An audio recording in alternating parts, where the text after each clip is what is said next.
Hello everyone, welcome back to our YouTube channel exam track centre. तो इस वीडियो में हम कर रहे हैं force on a charge particle in uniform magnetic field. Electric field का हमने कर लिया था कॉन्सेप्ट, और मैग्नेटिक फील्ड का करेंगे कि एक यूनिफॉर्म मैग्नेटिक फील्ड हम अप्लाई करते हैं। कोई भी चार्ज पार्टिकल है, अगर वो मूव कर रहा है तो अगर वो मैग्नेटिक फील्ड के अंदर इंटर करेगा तो उसके जो इफेक्ट है, उसका जो पाथ है, वो कैसे इफेक्टेड होगा, वो हम इसमें पढ़ेंगे। तो let a charge particle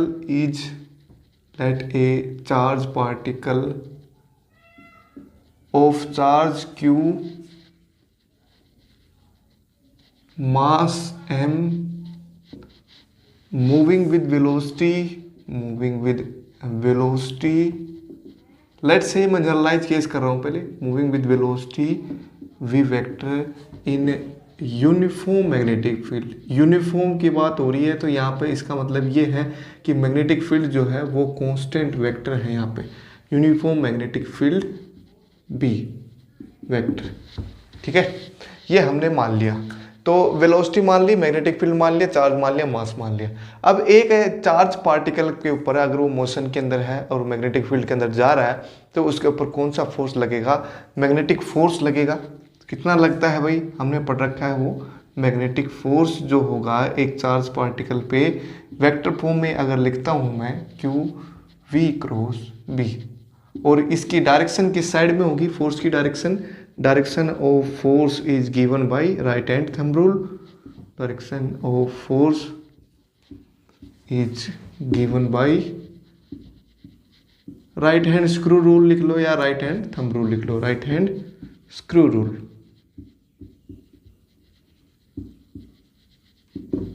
V से B की तरफ लेके जाएंगे स्क्रू को, और जिस साइड में भी जा रहा है स्क्रू वही डायरेक्शन होगी फोर्स की। जैसे ये V वेक्टर मैं बना रहा हूँ, ये B मैं बना रहा हूँ, ये कोई दो वेक्टर हैं, ठीक है, V और B।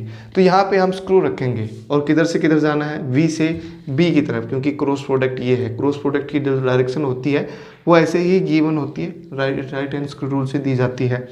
V से B की तरफ जाना है तो इसको ऐसे घुमाना पड़ेगा, V से B की तरफ, मतलब इधर से इधर, तो ऐसे घुमाना पड़ेगा।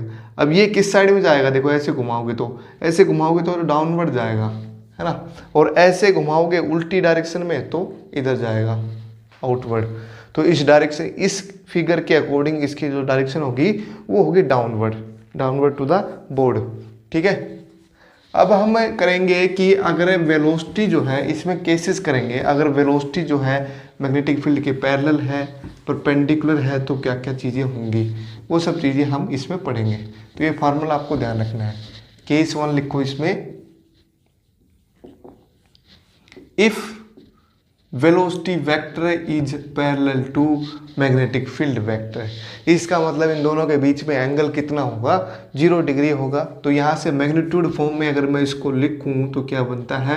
Q v B sine of theta. Cross product में जो है साइन थीटा आता है, और थीटा जो है इस केस में कितना होगा? पैरेलल है तो 0 डिग्री होगा।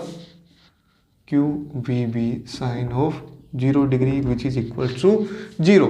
इसका मतलब फोर्स जो है उसके ऊपर 0 आ गया। किसी भी चार्ज पार्टिकल जो अगर मैग्नेटिक फील्ड के पैरेलल अगर मूव कर रहा है तो उसके ऊपर कोई फोर्स नहीं लगेगा। इसका मतलब the path will be same as the path will be straight line. जो पहले चला आ रहा था वही उसका पाथ रहेगा, कोई चेंज नहीं आएगा, क्योंकि उसके ऊपर फोर्स तो कोई लगा ही नहीं, है ना। जैसे ये मेरे पास मैग्नेटिक फील्ड था, यूनिफॉर्म मैग्नेटिक फील्ड की बात हो रही है यहाँ पे। ये मैग्नेटिक फील्ड की डायरेक्शन है, लेट्स से एक्स एक्सिस में मैंने मान लिया, और वेलोसिटी भी इसी डायरेक्शन में है। अगर कोई भी चार्ज पार्टिकल की, तो ये जो है अनडिफ्लेक्टेड जाएगी इस मैग्नेटिक फील्ड के अंदर, कोई चेंज नहीं आएगा इसके पाथ के ऊपर, क्योंकि इसके ऊपर जो है फोर्स कितना है? 0 है। एक नंबर के क्वेश्चन में मोस्ट इंपॉर्टेंट बनता है कि अगर वेलोसिटी जो है पैरेलल है मैग्नेटिक फील्ड के तो फोर्स कितना होगा, या फिर पाथ कैसा होगा? फोर्स 0 होगा, पाथ स्ट्रेट लाइन होगा, ये बात ध्यान रखनी है। केस सेकंड देखो, अब केस सेकंड में क्या है? अगर वेलोसिटी जो है वो परपेंडिकुलर है मैग्नेटिक फील्ड के, लेट्स से ये मैग्नेटिक फील्ड की डायरेक्शन है और ये वेलोसिटी की डायरेक्शन है, लेट्स से परपेंडिकुलर, परपेंडिकुलर मैंने मान लिया है ना। तो इसके ऊपर जो फोर्स होगा चार्ज पार्टिकल पे वो कितना होगा, अगर मैग्नीट्यूड फॉर्म में मैं लिखता हूं तो q v B sine of 90, sine 90 कितना होता है 1 क्यू वी बी, जो कि आ गया मैक्सिमम फोर्स। अब इस फोर्स की जो डायरेक्शन होगी वो किस साइड में होगी बताओ जरा। देखो वेलोसिटी वेक्टर जो है डायरेक्शन इस साइड में है और बी की इस साइड में है, तो कहाँ से कहाँ जाएंगे, यहाँ पे स्क्रू रखेंगे, वी से बी की तरफ जाएंगे तो किधर जाएगा, डाउनवर्ड जाएगा, है ना। अगर मेरा मैग्नेटिक फील्ड इस डायरेक्शन में है उधर की साइड में और वेलोसिटी वेक्टर जो है इस डायरेक्शन में है, तो कोई भी चार्ज पार्टिकल जो है इसके अंदर इंटर कर रहा है तो ऐसे इंटर करेगा यूं, है ना। तो जैसे ही इसके अंदर इंटर करेगा तो इसके ऊपर फोर्स लगेगा किस डायरेक्शन में, just perpendicular to both the vector, तो इस डायरेक्शन में डाउनवर्ड जाएगा। तो ऐसे जाके सर्कुलर पाथ में ये हो जाएगा, ठीक है। तो इसका जो पाथ होगा वो कैसा बन जाएगा, सर्कुलर पाथ।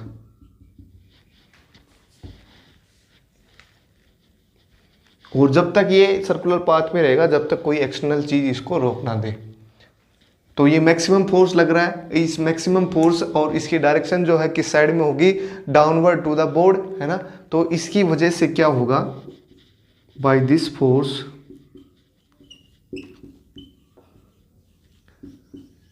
द चार्ज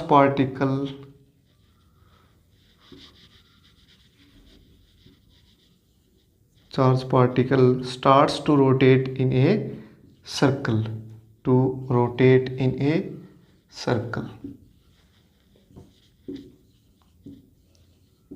अब रोटेट करने लग जाएगा, इसका मतलब उसके ऊपर क्या आ गया, सेंटीपिटल फोर्स आ गया। और वो सेंटीपिटल फोर्स किसकी वजह से आएगा, दिस मैग्नेटिक फोर्स की वजह से आएगा, इस मैग्नेटिक फोर्स की वजह से आएगा। तो necessary centripetal force comes from the magnetic force, ये लाइन आप लिख सकते हैं इसके अंदर। जो नेसेसरी मतलब जो कोई भी चीज़ को सर्कुलर मोशन में घुमाने के लिए जो फोर्स चाहिए वो होता है सेंटीपिटल फोर्स। तो वो कहाँ से आएगा, इसमें इस मैग्नेटिक फोर्स की वजह से आएगा। जैसे अर्थ जो है सन के अराउंड घूम रही है ना, तो उसके ऊपर जो सेंटीपिटल फोर्स है वो कहाँ से आ रहा है, वो आ रहा है ग्रेविटेशनल फोर्स से। अर्थ और सन के बीच में जो ग्रेविटेशनल फोर्स है ना, उसकी वजह से आ रहा है। तो centripetal force is equals to magnetic force, और सेंटीपिटल फोर्स की जो फॉर्मूला होता है वो ये होता है QVP, ठीक है।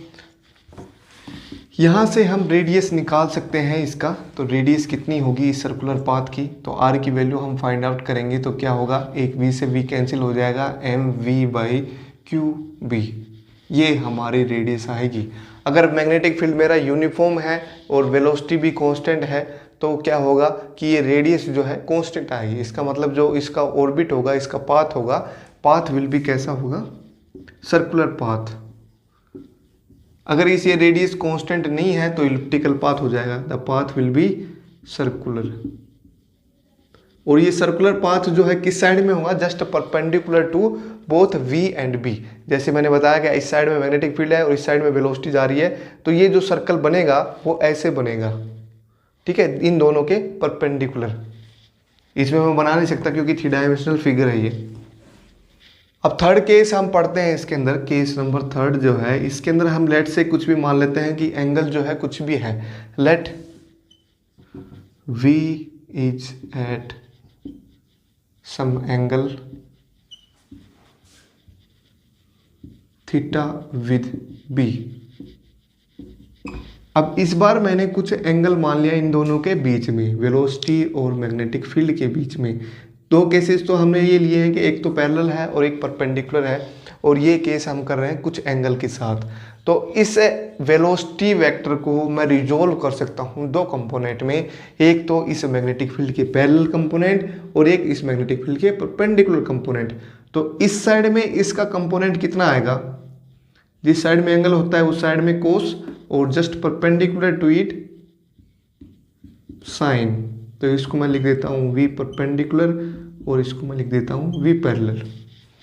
तो ये पैरेलल कंपोनेंट जो है किसके है, मैग्नेटिक फील्ड के पैरेलल है। तो इसकी वजह से तो क्या आएगा, पैरेलल होता है तो क्या आता है, straight line path by due to V parallel, वो क्या है V cos theta, path of charge particle is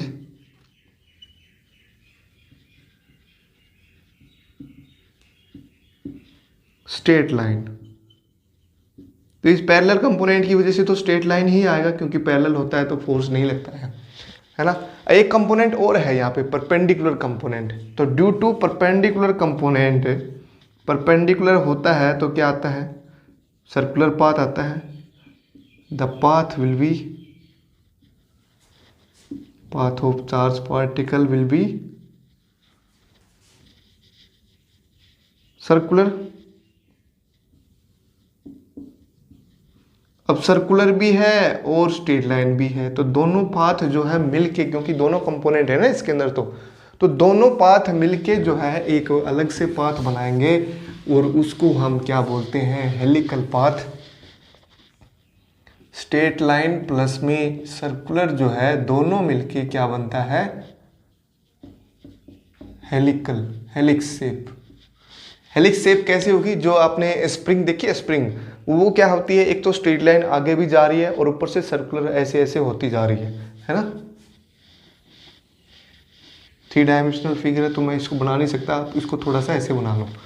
अब इसमें जो ये रेडियस है ना इस सर्कुलर ऑर्बिट की, वो रेडियस कितनी आएगी, देखो अभी हमने फॉर्मूला जो है ड्राइव किया था क्या कि mv/qb। तो इसमें वेलोसिटी जो है कौन सी आएगी, जो सर्कुलर पाथ कब आता है, जब परपेंडिकुलर कंपोनेंट हो। तो यहाँ पे परपेंडिकुलर कंपोनेंट लेना है आपको, ये परपेंडिकुलर कंपोनेंट mv/θ/qb, तो ये रेडियस आएगी। अगर थीटा हम चेंज करेंगे, थीटा अगर बढ़ाएंगे तो रेडियस बढ़ेगी, अगर थीटा घटाएंगे तो रेडियस घटेगी हमारे पास। और अकॉर्डिंग टू वेलोसिटी अगर बढ़ा रहे हैं तो रेडियस बढ़ रही है। मैग्नेटिक फील्ड अगर कांस्टेंट नहीं है, यूनिफॉर्म नहीं है, तो भी ये रेडियस जो है डिफरेंट होगी। फिलहाल के लिए हम यूनिफॉर्म मैग्नेटिक फील्ड मान रहे हैं और थीटा जो है कांस्टेंट मान रहे हैं। तो हमारे पास जो ये सर्कुलर जो सर्कल है ना, ये हर जगह इसकी रेडियस जो है बराबर है, मैग्नेटिक फील्ड के अंदर है ये। जैसे मैंने बताया था कि अभी जैसे ये मैग्नेटिक फील्ड है और ये वेलोसिटी वेक्टर कुछ डायरेक्शन के साथ मैं बना रहा हूँ इसको, तो क्या होगा कि ये चार्ज पार्टिकल जैसे ही इसके अंदर एंटर करेगा तो एक फोर्स लगेगा इसके ऊपर, किस डायरेक्शन में, just perpendicular to it. Perpendicular कैसे होगा, देखो इन दोनों के परपेंडिकुलर जाएगा। तो परपेंडिकुलर कैसे जाएगा, ऐसे जा रहा है अगर चार्ज पार्टिकल तो कैसे जाएगा, ऐसे ऐसे, और प्लस में जो ये पाथ था ओरिजिनल पाथ, इसको ही फॉलो करेगा। तो ऐसे ऐसे जाएगा ऊपर की तरफ, जिस डायरेक्शन में ये वेलोसिटी है ना उसी डायरेक्शन में जाएगा, लेकिन इन दोनों के परपेंडिकुलर होगा वो, ठीक है। ये जो है पाथ था हमारे पास, ये एक एक नंबर के क्वेश्चन भी इंपॉर्टेंट बनते हैं। 3 क्वेश्चन बन रहे हैं इसके अंदर, कौन कौन से हैं, अगर पैरेलल है वेलोसिटी और मैग्नेटिक फील्ड तो स्ट्रेट लाइन पाथ, अगर परपेंडिकुलर है तो सर्कुलर पाथ, अगर कुछ एंगल से जा रहा है तो हेलिक्स शेप। सर्कुलर और स्ट्रेट लाइन जो है दोनों आएंगे उसके अंदर, ठीक है। तो ये हमारा कॉन्सेप्ट था मैग्नेटिक फील्ड के अंदर, यूनिफॉर्म मैग्नेटिक फील्ड के अंदर चार्ज पार्टिकल जो है कैसे बिहेव करता है। यूनिफॉर्म इलेक्ट्रिक फील्ड के अंदर हमने पहले ही पढ़ लिया था, तो ये हमने ट्रेजेक्ट्री पढ़ लिया। आई होप सभी को समझ में आया होगा। सभी को समझ में आया है तो चैनल को लाइक शेयर सब्सक्राइब करना ना भूलें।